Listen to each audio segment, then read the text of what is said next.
ये बात मेरी समझ में नहीं आई। और हाँ, ये सच है कि हम गुनाह करते रहते हैं, लेकिन प्रभु यीशु पहले ही हमारे गुनाह अपने सिर ले चुका है। तो गुनाह करने पर हम पादरी के सामने कबूल कर सकते हैं और हमें माफी मिल जाएगी और हम मरकर स्वर्ग जा सकेंगे। प्रभु हमें पाप मुक्त देखता है, तो वो लौटने पर न्याय का कार्य क्यों करेगा? प्रभु यीशु ने इंसान के गुनाह माफ जरूर किए, लेकिन उसने ये कभी नहीं कहा कि गुनाह माफ होने पर लोग स्वर्ग जा सकते हैं। क्या प्रभु ने कभी ऐसा कहा? बिल्कुल भी नहीं कहा।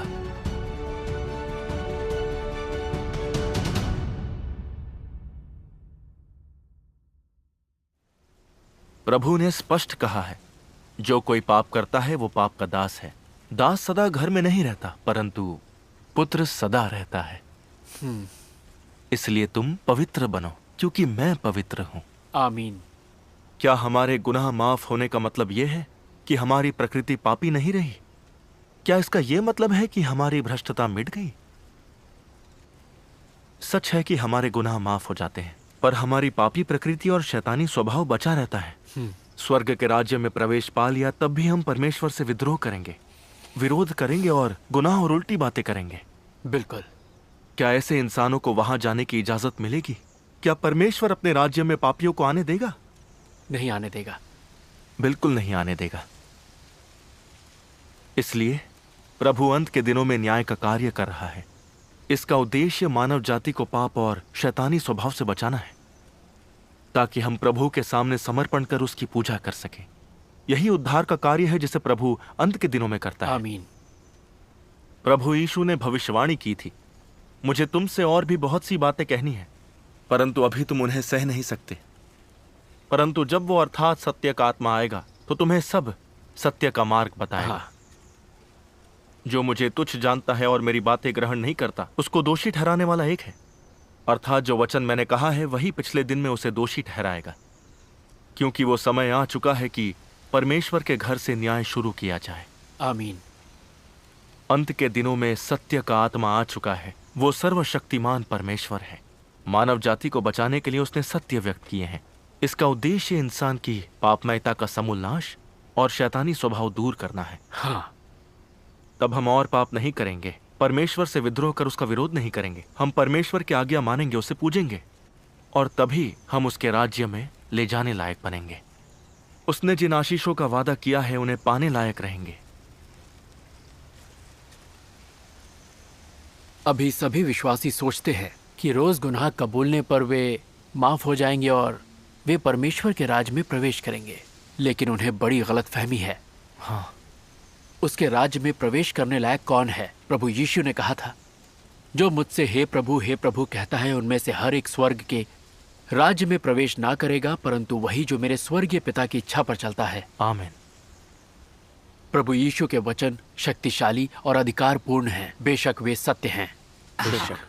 हम इसे धारणाओं के आधार पर ना देखें, बल्कि प्रभु के वचनों के आधार पर देखें कि क्या ये सच के अनुरूप हैं। सही कहा। सर्वशक्तिमान परमेश्वर के वचन पढ़ें। ठीक है। हाँ, ठीक है। ठीक है। हाँ।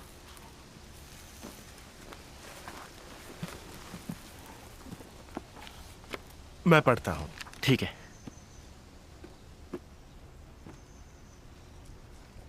तुम लोगों जैसा पापी जिसे परमेश्वर के द्वारा अभी अभी छुड़ाया गया है और जो परिवर्तित नहीं किया गया है, क्या तुम परमेश्वर के हृदय के अनुसार हो सकते हो? तुम जो कि अभी भी पुराने अहम वाले हो, ये सत्य है कि तुम्हें यीशु के द्वारा बचाया गया था और इसी वजह से तुम्हें एक पापी के रूप में नहीं गिना जाता है।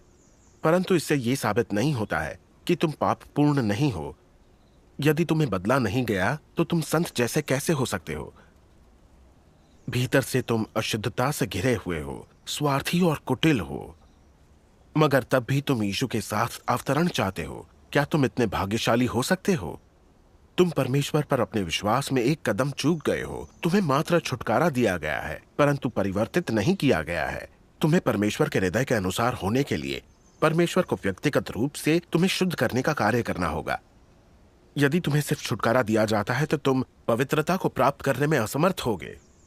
ऐसे तुम परमेश्वर के आशीषों में साझेदारी के अयोग्य होगे, क्योंकि तुम मनुष्य के प्रबंधन के ईश कार्य में एक कदम चूक गए हो, जो कि परिवर्तित करने और सिद्ध बनाने का मुख्य कदम है। और इसीलिए तुम एक पापी जिसे अभी अभी छुटकारा दिया गया है परमेश्वर की विरासत को सीधे तौर पर उत्तराधिकार के रूप में पाने में असमर्थ हो। आमीन। क्या खूब कहा है। सर्वशक्तिमान परमेश्वर के वचन सुनकर कैसा लग रहा है? बढ़िया, ये वाकई व्यवहारिक वचन है। हम सभी मानते थे कि गुनाह बख्श दिए जाने पर स्वर्ग जाएंगे। अब हमने देख लिया कि यह तर्क गलत है। दरअसल प्रभु यीशु ने ऐसा कभी नहीं कहा है। ये पूरी तरह इंसानी धारणा है। ऐसा ही है। अगर हम इस भरोसे बैठे रहें कि प्रभु हमें अपने राज्य में ले जाने आएगा और हम प्रभु का स्वागत करने के बजाय आपदा में घिर जाए, तो क्या हम मूर्ख कुंवारियों जैसे नहीं होंगे? हाँ, ये सही है। हाँ। अगर हम उसके राज्य में प्रवेश कर सुंदर मंजिल पाना चाहते हैं तो सर्वशक्तिमान परमेश्वर का न्याय और प्रक्षालन स्वीकारना होगा। स्वर्ग के राज्य का यही अकेला रास्ता है। आमीन। क्या आप समझ गए कि हमें सर्वशक्तिमान परमेश्वर का न्याय और प्रक्षालन क्यों स्वीकारना है? मैं समझ गई। हमें सर्वशक्तिमान परमेश्वर के न्याय को स्वीकारना पड़ेगा और उसके राज्य के योग्य बनने के लिए स्वच्छ भी होना पड़ेगा। मैं सही समझी ना? हाँ, बिल्कुल सही। क्या आप गुनाह माफ करने और स्वर्ग ले जाने के लिए पादरियों का मुंह ताकते रहेंगे? बताइए। माफी मांगने और स्वर्ग जाने के लिए पादरियों पर निर्भर रहना हमारी कपोल कल्पना है। जी हाँ, बिल्कुल। पहले मैं पाप स्वीकार के लिए पादरियों के आगे घुटने टेकता था, लेकिन अब समझ चुका हूं कि मैं कितना मूर्ख था। विश्वासी होने के बाद भी मैं सोचता रहा कि पोप और पादरी मुझे स्वर्ग लेकर जाएंगे। मैं कितना अंधा और मूर्ख था। आप सही हैं, गलतियां मुझ में ही थी। अंत के दिनों का मसीही मनुष्य को सिखाने, उसका सार उजागर करने और उसके वचन और कर्म विश्लेषित करने को सत्यों का उपयोग करता है। इन वचनों में भिन्न भिन्न तरह के सत्यों का समावेश है, जैसे कि मनुष्य को परमेश्वर का आज्ञा पालन और उसके प्रति निष्ठावान कैसे होना चाहिए, मनुष्य को किस प्रकार सामान्य मनुष्यता का जीवन जीना चाहिए और परमेश्वर की बुद्धिमत्ता और उसका स्वभाव इत्यादि। ये सभी वचन मनुष्य के सार और उसके भ्रष्ट स्वभाव पर निर्देशित हैं। खास तौर पर मनुष्य द्वारा परमेश्वर के तिरस्कार के ढंग का खुलासा करने वाले वचन इस संबंध में बोले गए हैं कि किस प्रकार मनुष्य शैतान का मूर्त रूप और परमेश्वर के विरुद्ध शत्रु बल है।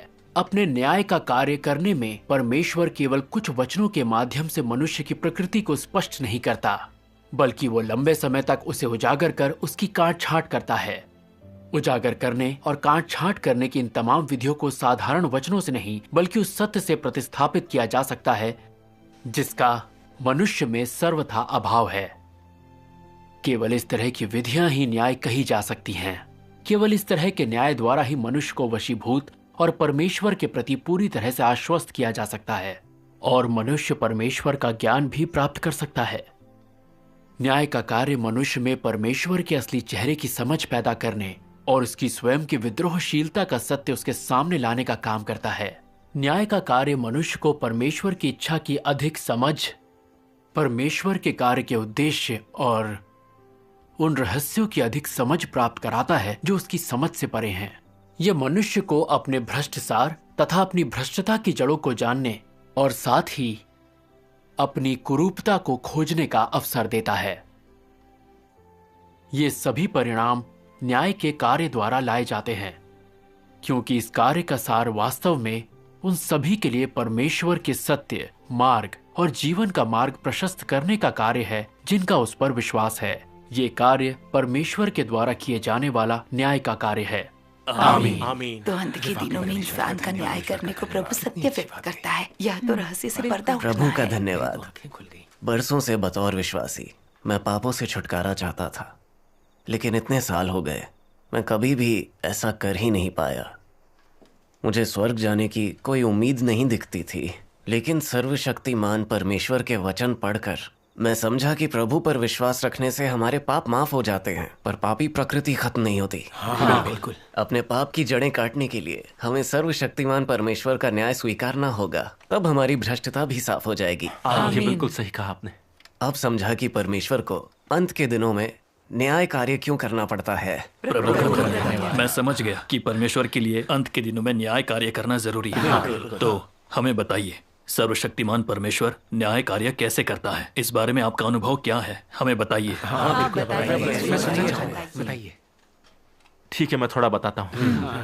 सर्वशक्तिमान परमेश्वर का कार्य स्वीकारने के बाद मैं ये अद्भुत समाचार दूसरे पादरियों के साथ साझा करना चाहता था, लेकिन मैं ये देखकर दंग रह गया कि बिशप और पादरी मेरी निंदा कर मुझे सताने लगे हैं।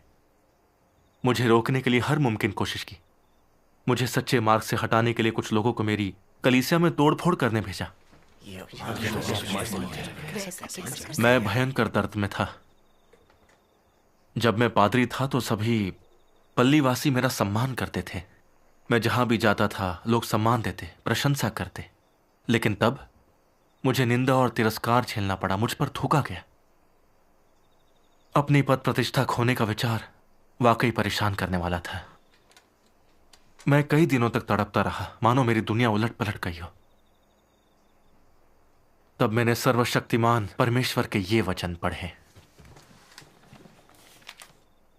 यदि तुम उच्च पद वाले, सम्मानजनक प्रतिष्ठा वाले, प्रचुर ज्ञान से संपन्न, विपुल संपत्तियों के मालिक हो और तुम्हें लोगों का समर्थन प्राप्त है, तो भी ये चीजें तुम्हें परमेश्वर के आह्वान और आदेश को स्वीकार करने और जो कुछ परमेश्वर तुमसे कहता है उसे करने के लिए उसके सम्मुख आने से नहीं रोकती, तो फिर तुम जो कुछ भी करोगे वो पृथ्वी पर सर्वाधिक महत्वपूर्ण होगा और मनुष्य का सर्वाधिक धर्मी उपक्रम होगा।